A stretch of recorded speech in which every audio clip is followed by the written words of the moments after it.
रामायण को भले ही आप कितनी बार, 1000 बार देख लें या उसे पढ़ लें, लेकिन उसके रहस्यों को जान पाना इतना आसान नहीं है। रामायण का हर एक पात्र और घटना अपने आप में कई रहस्यों को लिए हुए बैठा है। उन्हीं रहस्यों में से एक रहस्य ये है कि आखिर क्यों लंकाधिपति रावण ने सीता माता को इतने सालों तक कैद में रखने के बावजूद माँ सीता को छू भी नहीं सका।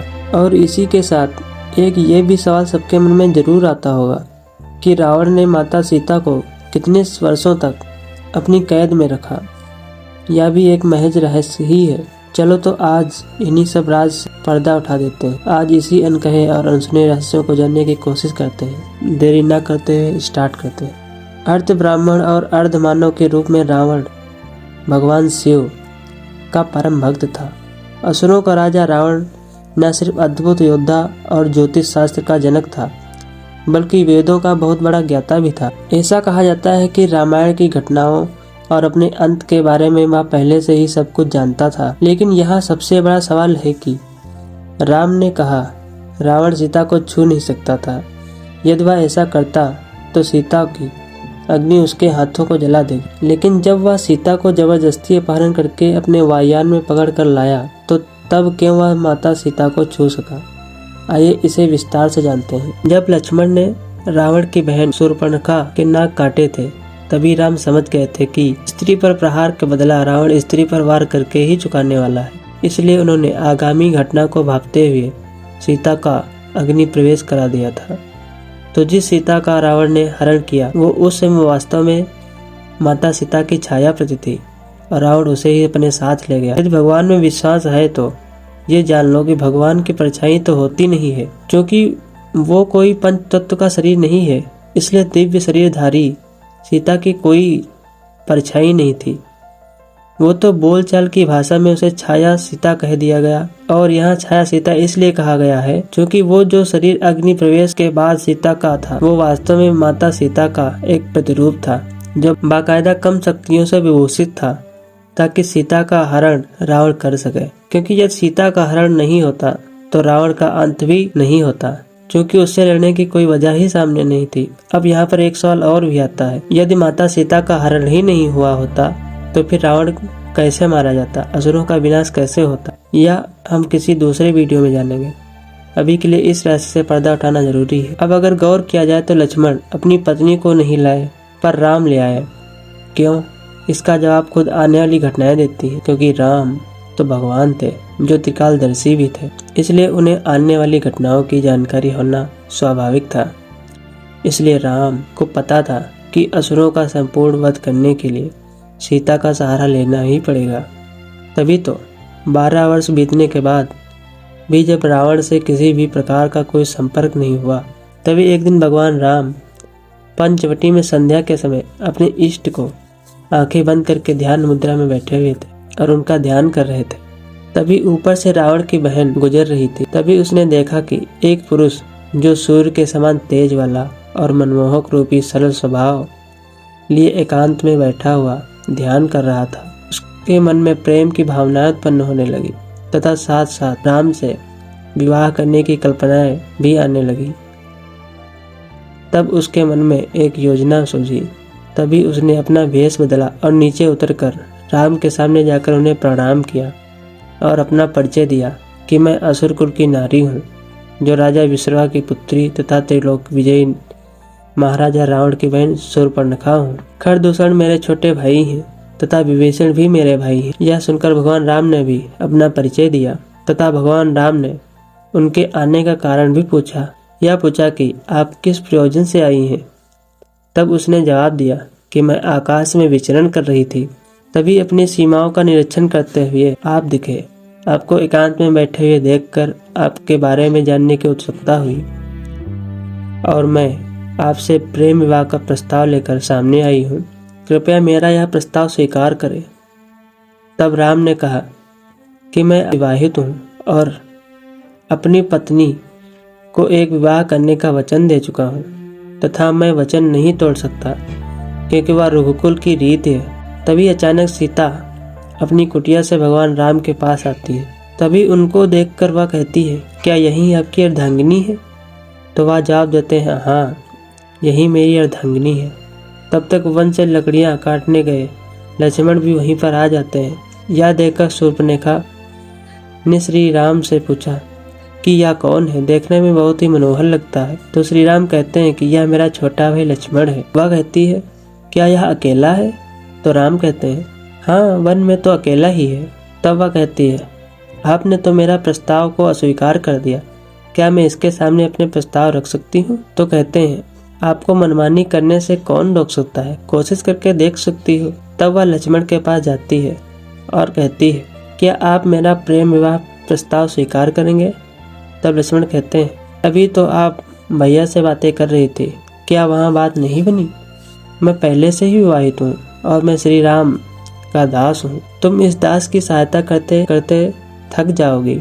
ऐसे ही कई प्रकार की बातें होती हैं जिनसे वह गुस्सा हो जाती है और अपना वास्तविक रूप दिखाती है। कहती है, आप लोग मेरे प्रस्ताव की अवहेलना कर रहे हैं, मेरा अपमान कर रहे हैं और यह सब इस तुच्छ नारी की वजह से हो रहा है। अब मैं इसे अभी खा जाती हूँ। और सीता की ओर झपट पड़ती है। तब तक राम लक्ष्मण की ओर इशारा करते हैं। लक्ष्मण अपनी तलवार से उसके ऊपर आक्रमण करके उसकी नाक को काट देते हैं। अब वह चेतावनी देकर गायब हो जाती है और प्रतिशोध लेने के लिए अपने भाई खरदूषण के पास जाती है और उनसे अपनी सारी बातें बताती है। वह भी युद्ध करने आते हैं और मारे जाते हैं। अंत में रावण भी आता है और माता सीता का हरण करता है। इसलिए रावण छाया सीता को ले जा सका, क्योंकि ऐसा करने के लिए ही इतनी लीलाएं करनी पड़ी थी, यानी सीता का लाना, उनका अग्निप्रवेश करवाना, फिर सीमित शक्तियों वाले उनके प्रतिरूप को स्थापित करना आदि। तो रावण के हाथ सीता को छूने से कैसे जलते? क्योंकि सीता ने अपना तेज तो अग्नि में ही छोड़ दिया था। वो तो सामान्य सी नारी हो गई थी जो स्वयं तैयार बैठी थी अपहरण होने के लिए। इसलिए स्वर्णमख के पीछे गए राम ने जब मारीच के बाण मारा था, उसने राम की आवाज में ही माता सीता और लक्ष्मण को मदद के लिए पुकारा। तब माता सीता ने क्रोध और आवेश में आकर लक्ष्मण को अपशब्द कहे कि उनके पति संकट में है, आपको उनकी रक्षा करनी चाहिए। नहीं तो वह जानती थी कि हमारे प्रभु श्री राम जो एक त्रिलोकी नाथ है, उनको कभी कुछ हो ही नहीं सकता। बड़े से बड़े असुर भी उनका कुछ नहीं बिगाड़ सकते। फिर यह तो तिनके के समान एक मायावी असुर था, क्योंकि उनको आगे की लीलाएं करना था। इसलिए श्री राम का साथ देना आवश्यक था और लक्ष्मण को उनके पास से भेजना आवश्यक था, ताकि राम रावण को इसी को वजह बनाकर मार सकें। तो ये कारण था सीता को छूने पर भी रावण के भस्म न होने का। अब ये लीला भी क्यों की गई?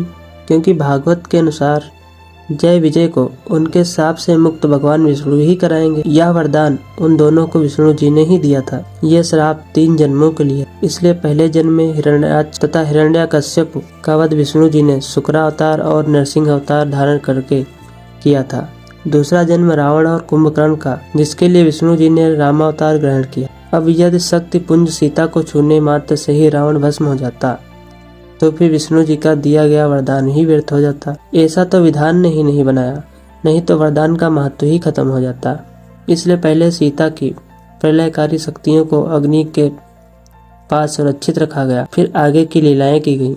इसलिए सीता हरण में रावण को कुछ भी नहीं हुआ। अब कुछ लोगों के मन में सवाल भी आ रहा होगा कि रावण सीता के हरण के समय उसको अपने साथ तो ले गया, फिर उसके बाद वह माता सीता को क्यों अपने महल के अंदर नहीं रखा? क्यों पंचवटी के एक वृक्ष के नीचे माता सीता को बिठाया? दरअसल माना जाता है कि रावण द्वारा माता सीता को न छू पाने की वजह एक श्राप था। वही श्राप रावण को बार बार माँ सीता से जबरदस्ती करने से रोकता था। इस श्राप की कहानी राम के काल में बहुत पहले हुई थी, तब जब शायद महाराजा दशरथ का जन्म हुआ था। ये कहानी उस वक्त की जब रावण स्वर्गलोक को जीतने के अभियान में निकला था। स्वर्गलोक जीतने के समय रावण ने एक बार आराम फरमाने के लिए कुबेर के शहर इलाका में अपना डेरा डाला। कुबेर का शहर हिमालय के पास था। वहां का वातावरण अत्यंत मनोरम था। उस दिन आसमान में बादल छाए थे और हवाएं भी बह रही थी। चारों तरफ फूलों की खुशबू ही खुशबू बिखरी थी। ऐसा वातावरण था कि रावण के अंदर नृत्य देखने की काम वासना और इच्छा जागृत हुई। उसी समय उस रास्ते से स्वर्ग की अप्सराओं की रानी रंभा रावण के भाई कुबेर के पुत्र नल कुबेर से मिलने जा रही थी। रास्ते में रावण की नजर उस पर पड़ी और वह रंभा के रूप और सौंदर्य को देखकर मोहित हो गया। रावण ने रंभा को बुरी नीयत से रोक लिया। अपनी इच्छा पूरी करने के लिए रावण ने अपना परिचय दिया और उसने अपने सामने रंभा को अपना सौंदर्य प्रदर्शन करने के लिए कहा। इस पर रंभा ने रावण से उसे जाने देने की प्रार्थना की और कहा कि आज मैंने आपके भाई कुबेर के पुत्र नल कुबेर से मिलने का वचन दिया है। मैं आपकी पुत्रवधू के समान हूँ, इसलिए मुझे छोड़ दीजिए और जाने की आज्ञा दीजिए। लेकिन उस लालची पर उस अनुनय विनय का कोई असर नहीं पड़ा। रावण काम वासना के नशे में ऐसा चूर हो गया कि उसे रिश्तों का भी ख्याल नहीं रहा और उसने रंभा के साथ जबरदस्ती की और उसके शील का हरण कर लिया। यह वाल्मीकि रामायण उत्तरकांड अध्याय 26 श्लोक 39 में लिखा हुआ। रावण द्वारा किए गए रंभा के साथ दुर्व्यवहार की खबर जब नल कुबेर को पता चली तो वह रावण पर अत्यंत क्रोधित हुआ। अपने प्रिय के दुराचार का बदला लेने के लिए नल कुबेर ने रावण को श्राप दिया कि आज के बाद यदि रावण ने किसी भी स्त्री को बिना उसकी स्वीकृति के अपने महल में रखा या उसके साथ दुराचार करने की कोशिश की तो वह उसी क्षण भस्म हो जाएगा। इस श्राप के कारण रावण के पैरों के तले जमीन खिसक गई। वह अत्यंत भयभीत हो गया। यही कारण था कि कैद करने के दौरान भी रावण ने सीता माता के मर्जी के बिना उन्हें कभी छूने की कोशिश नहीं की, क्योंकि उसे परिणाम पता था।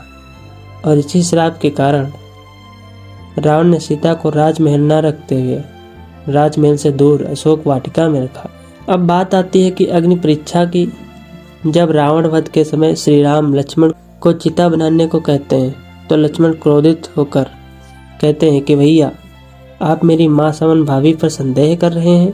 जानते हो वह एक सदी स्त्री है। अगर रावण से छूता तो उसके तेज से वहीं भस्म हो जाता। आप जानते हैं इसका परिणाम क्या हो सकता है। मैं आपके खिलाफ विद्रोह भी कर सकता हूँ। तभी श्री राम लक्ष्मण को वो रहस्य बताते हैं जो पहले नहीं पता था।